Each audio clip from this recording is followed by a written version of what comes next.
हकीकत पर मबनी मैं आपको एक कहानी सुनाता हूँ। हकीकत पर मबनी है ये। वो एक वालिद मोहतरम थे। उन्होंने अपने औलाद को जो है ना हराम हराम खिलाना सिखाया। उस वक़्त उस दौर में जो है ना किसी के पास अगर साइकिल साइकिल होता था तो वो भी हम लोग कहते थे वाह भाई वाह मुबारक हो, आपके घर में यार साइकिल है, आपके घर में साइकिल है। तो उस दौर में वो वालिदैन अपने औलाद को जो है ना मोटरसाइकिल का है समझो सिखाते थे कि बेटा मोटरसाइकिल साइकिल से मोटरसाइकिल अच्छा है। तो उसने उन्होंने अपने औलाद को जो है ना हराम हराम सिखाना है समझो, हराम खाना सिखाया और उन्होंने अपने औलाद को हराम भी खिलाया। हालांकि उनका बाप जो है ना छोटा मोटा कब्ज़ा माफिया भी था। जहाँ पर भी देखता कि ये गरीब है, ये मजलूम है, इसका आगे पीछे कोई भी नहीं है, फिर ज़ोर ज़बरदस्ती डंडे पे इसके उसके साथ मिलकर पुलिस वाले के साथ मिलकर उस गरीब को वहाँ से उठाया, उसके जगह पर कब्ज़ा करके बैठ गए गरीबों के। और वो बंदा दफन हो गया और उसकी औलाद आ गया है। यकीन करें उसकी औलाद जो है ना उसके बाप से ना 4 कदम आगे हैं, ऐसा समझो हरामखोरी में, कब्ज़ा माफिया में। अभी ये लोग भी ना कब्र पे जाते होंगे अपने बाप के ना फ़ख्र से कहते होंगे कि बाप तुमने क्या दो नंबरी किया, तुम क्या कब्ज़ा माफिया थे, कब्ज़ा माफिया तो हम हैं बाप, हमने ऐसे ऐसे कब्ज़े किए। ये कब्ज़ा किसका होता है? खुदा कसम ये कब्ज़ा सिर्फ़ और सिर्फ गरीबों का होता है, मजलूमों का होता है। जी हाँ, ये जो बैंक बैलेंस, ये जो दौलत, ये गाड़ी, ये शोहरत, ये सब कुछ जो है ना ये कहाँ से आता है? गरीबों का छीनने से आता है।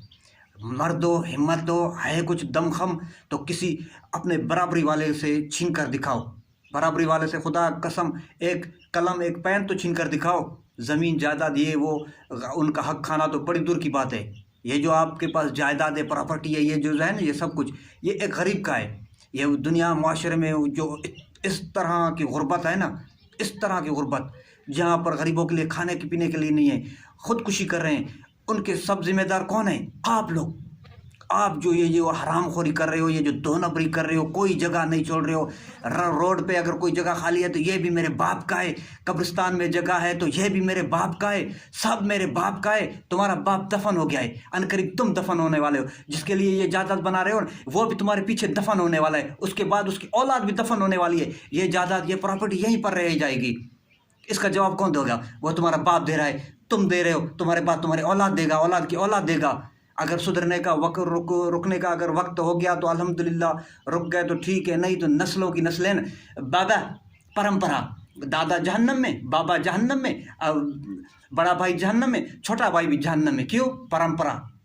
खुदारा लौट आओ अपने रब की तरफ, लौट आओ। गुजर रहा है तुम हराम खोरी वाला करके, ऐसा जो दो नंबरी वाला करके स्त्री के कपड़े पहन कर गुजारा कर रहे हो। गरीब भी अल्हम्दुलिल्लाह चाहे है उसके पास खाने के लिए नहीं है, अल्हम्दुलिल्लाह उसका भी गुजारा हो रहा है। जी हाँ, मौत उसको भी आ रहा है, मौत तुम्हें भी आ रहा है, कफन उसको भी नसीब हो रहा है, तुम्हें भी नसीब हो रहा है। जितना गज जितनी फुट उसको कब्र के लिए चाहिए उतना ही फुट तुम्हें चाहिए। ना वो अपने कब्र में ऐसी लगा सकता है, ना तुम अपने कब्र में ऐसी लगा सकते हो। तो खुदारा गरीबों का खाना छोड़ दो, हरामखोरी वाला सिस्टम छोड़ दो, लौट आओ अपने रब अज़्ज़ की तरफ। तुम लोगों ने मजाक समझा हुआ है कब्र को, कब्र के हिसाब को, सकरात को, सब कुछ मजाक है। कुछ भी मजाक नहीं है, कुछ भी मजाक नहीं है, कुछ भी मजाक नहीं है। रब अज़्ज़ की लाठी बे आवाज़ है, जब पड़ती है ना ऐसे पड़ती है ना, खुदा कसम अर्श और ज़मीन वाले लरज़ जाते हैं। तुमने क्या समझा हुआ है रब अज़्ज़ की लाठी को? वो होती बे आवाज़ है, लेकिन जब जिस पर पड़ती है ना फिर उसको पता है